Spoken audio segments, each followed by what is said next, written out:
sand and water. Maybe it's nothing, he said, and he turned aside. I followed his weary eyes down the beach to where both sand and water dissolved in gray. It was the edge of the world. He moved away from me slowly, and slowly I followed, suspended hands assisting each slow step. Then he eased himself down on a sea-weathered log and I sat beside him. Maybe it's nothing, he said.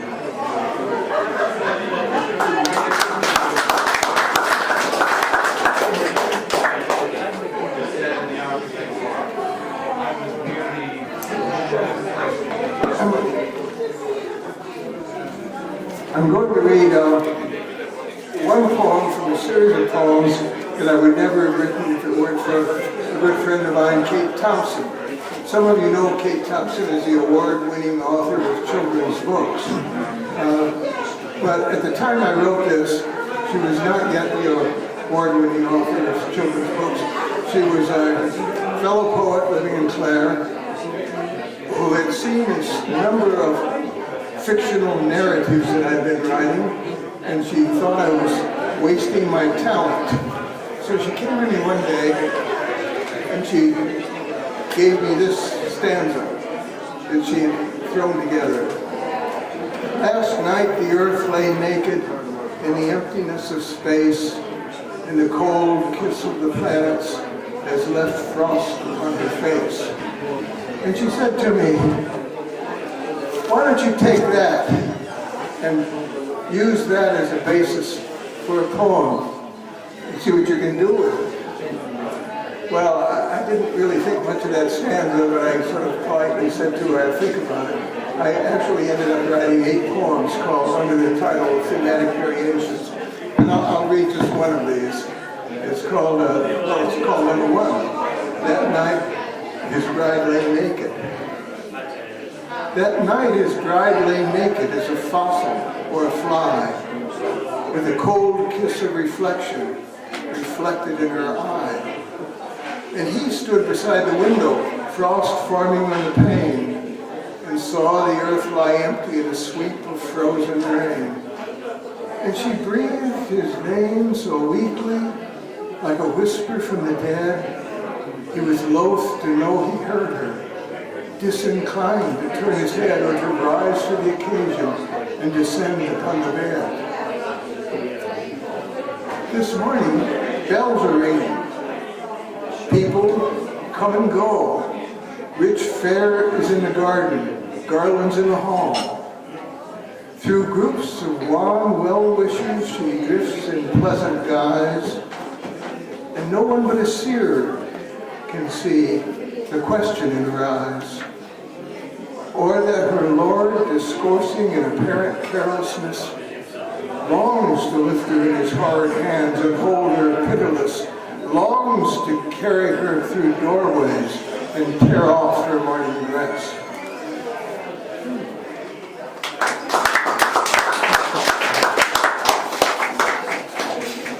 Well, back to something more recent. Here's a narrative poem called Years Later. He was filling bags of brown rice when a pale, whispery young woman opened the door to the co-op. She stood just inside the doorway, her eyes drifting vaguely. I'm looking for a man, she said. Unsure just what she meant, he ventured a joke of sorts. Here I am, he replied, if you don't mind 1 or 2 gray hairs. And that should have been the end of it once she answered him back. Instead, she just stood there looking as if she would wilt. He left his work behind him and took her a chair. And so now here they are, years later. He's filling bags of brown rice, and she is aimlessly humming her tune while she stocks the shelves. At dinner, he will cook his usual dish. Well, she will eat as if she'd never seen it before. Then after they listen to music, they will go up to bed, to the same bed where he tucked her in after hanging closed on the window.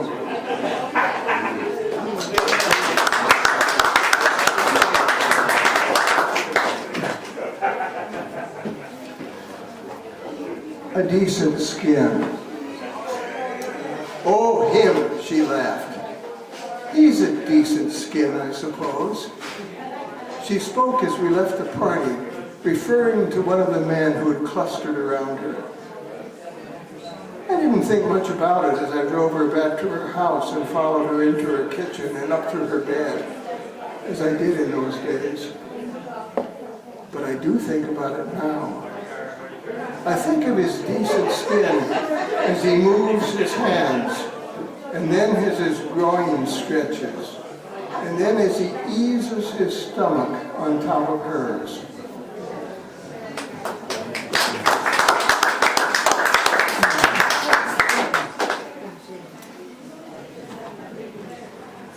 There's a poem that I used to read all the time, just at the end of my readings here, until Edna said to me one time, "Oh, please promise me you will never read that again at the end of your reading." So I'm not going to read it at the end of the reading. Be patient, you'll have to hear some more afterward. This poem's called "The Window Seat." I found Edna stretched out there, absorbing the sun. "You look just like a cat," I announced, and put down my armload of books. "Do you also purr?" "I purr when I feel like purring," she said. And then she produced a deliberate, slow, mouth-open yawn. "That's how we yawn," she told me, after turning her face to the window. "Fetch me some mice," she added, "and maybe I'll purr." "Will you purr if I pet you?" I asked, leaning over the window seat and touching her hair. Cats have to be in the mood. Now go back to shelving your books while I scratch my fleas.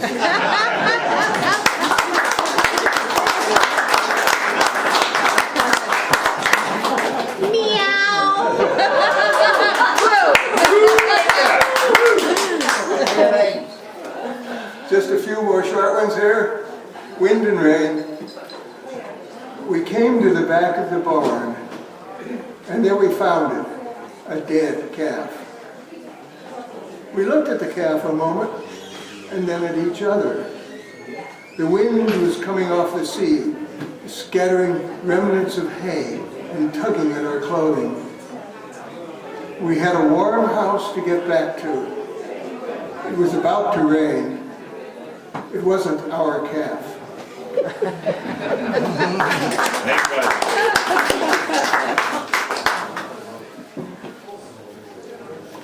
My other eye, another fictional narrative. I lie awake, eyes shut, saying nothing to the person beside me. Is she also awake, saying nothing? Is she even breathing? Of course she has to be breathing, though not with intense intakes or with short bursting exhalations. Maybe I dreamed it all. Maybe I did dream it all. If I open one eye, will I see her figure, disheveled, bedraggled, and layered with dried-on sweat? I'm certain I dreamed it all. If I open my other eye and look to the mirror without moving my head, there'll be nobody here beside me. Wait a minute.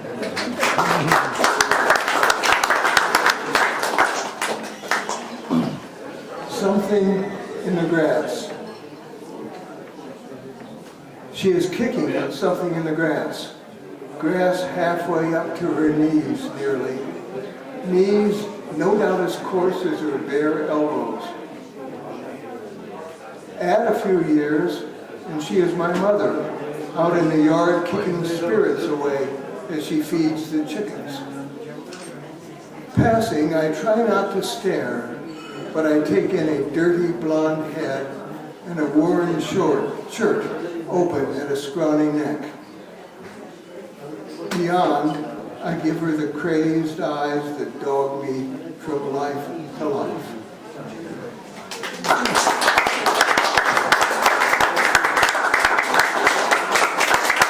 Warning. I was not, I gradually came to realize, the only one on the road. I've been lost a while in my usual destructive yearning for Henrietta Jordan. Henrietta is an ugly name, but Henrietta Jordan is lovely, with long auburn hair and long salacious legs. Everyone remembers her laugh. The oncoming car remained for some time 2 points of intense light, wavering on the dark, untouchable horizon. The last time I saw Henrietta Jordan, we met by chance in a shop. Then we walked through a public park where we drank lukewarm beer out of plastic cups. When she came with me back to my room, it was her own suggestion, for old time's sake, as she put it. But it wasn't at all like old times. My fault, of course, as usual. It isn't that life doesn't always provide us with ample warnings. My friends both told me I ought not to get involved with Henrietta Jordan. And I was fully aware for perhaps a minute of the oncoming car. Oh.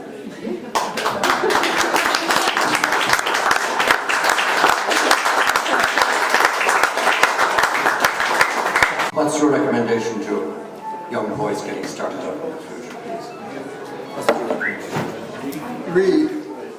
Read a great deal of poetry, and not the poetry of your contemporaries. When you start off, read the great poetry of the past. Saturate yourself with it.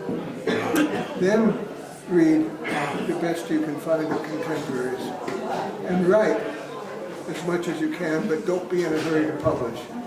Don't think that the thing that you wrote the night before is going to be welcome on some editor's desk. Take your time with your poems. Take pains with your poems.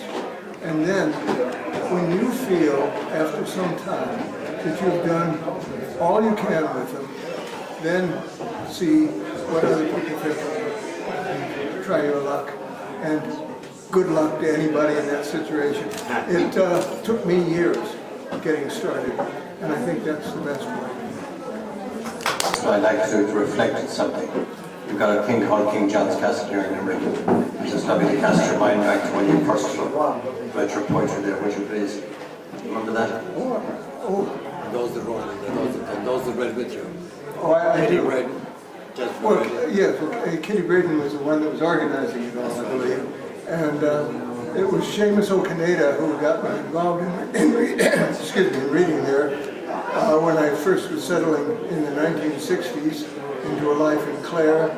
I was very fortunate to meet Seamus during Merriman School one time, and we got to be friends, and he asked me would I read at the castle. So I read there several times, I guess, and in those days it was just this one room in the castle where the readings were held, and there was limited seating. People sat on the floor and they stood. There was no lighting. There was a series of candles on the circular ledge behind the reader. And so, from anybody looking at the reader, it must have seemed kind of spooky. I know that because a friend took a photograph of us, and it was kind of ethereal and otherworldly looking. But at any rate, that's where I first read there. And then later on, I read another time with a visiting American poet who was a friend of mine, Carlos Reyes. And he and I both read there. And it was a wonderful occasion, and quite a, I'm sorry that, well, what they've done with the castle now, I can't complain about, but I am sorry that they're not, that they don't have a reading venue. We shouldn't be a bit sorry for what they've done with the castle. They've done nothing with the castle except put an iron belly into the middle of it and hope that something would evolution through that. Well,